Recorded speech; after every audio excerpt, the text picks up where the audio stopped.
नक्सलवाद प्रभावी क्षेत्र में छत्तीसगढ़ का नाम कभी अव्वल नंबर पर आता था।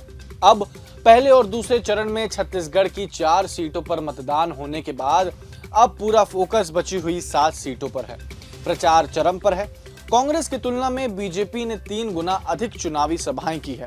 भाजपा के प्रमुख नेताओं ने 14 तो कांग्रेस के सिर्फ 4 बड़ी सभाएं ही हो पाई हैं।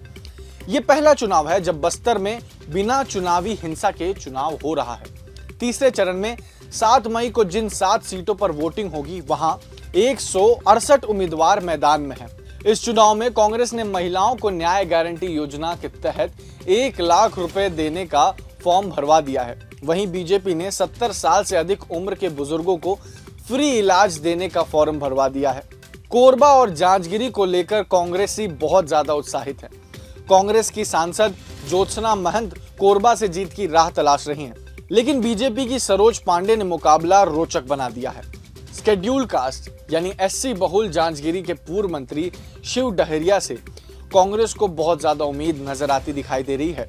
यहां भाजपा के कमलेश जांगड़े मैदान में हैं। रायपुर लोकसभा क्षेत्र में बीजेपी के दिग्गज मंत्री ब्रजमोहन अग्रवाल का मुकाबला कांग्रेस के पूर्व विधायक विकास उपाध्याय से है। विकास भूपेश सरकार के सांसद सचिव थे। उनका अपना बहुत अच्छा जनसंपर्क है, लेकिन चुनाव लड़ने के मामले में ब्रजमोहन अपनी महारत के अनुसार अपनी अलग टीम उतार चुके हैं। दुर्ग लोकसभा में सांसद विजय बघेल अपनी पुरानी जीत के रिकॉर्ड को बनाए रखने के लिए मेहनत कर रहे हैं। वे 4 लाख वोटों के अंतर से जीते थे। उनका मुकाबला कांग्रेस के राजेंद्र साहू से है। साहू समाज की बहुलत की वजह से राजेंद्र साहू दम लगा रहे हैं। बिलासपुर में ओबीसी सीटों के विभाजन में दोनों प्रत्याशी ताकत लगा रहे हैं। कांग्रेस ने भिलाई विधायक देवेंद्र यादव को उतारा है तो भाजपा ने तोखन साहू वोटों के ध्रुवीकरण में लगे हुए हैं, तो यादव ओबीसी के वोट जोड़ने का प्रयास कर रहे हैं। मोदी फैक्टर का तोखन को लाभ मिलता दिख रहा है। रायगढ़ और सरगुजा इन 2 सीटों पर मोदी फैक्टर निर्णायक है, लेकिन भाजपा के राधे श्याम राठिया व कांग्रेस की डॉक्टर मेनका सिंह के बीच टक्कर है।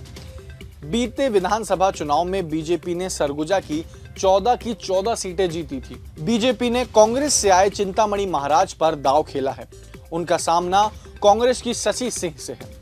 एक जमाने में जब यहां नक्सलवादियों की आहट गूंजा करती थी, अब इस लोकसभा चुनाव में बैलेट बॉक्स की टू टू गूंजेगी और देखना यह होगा कि जो बटन दबता है वो क्या कमल को जिताता है या पंजे को। आप देख रहे हैं रिपोर्ट भारत।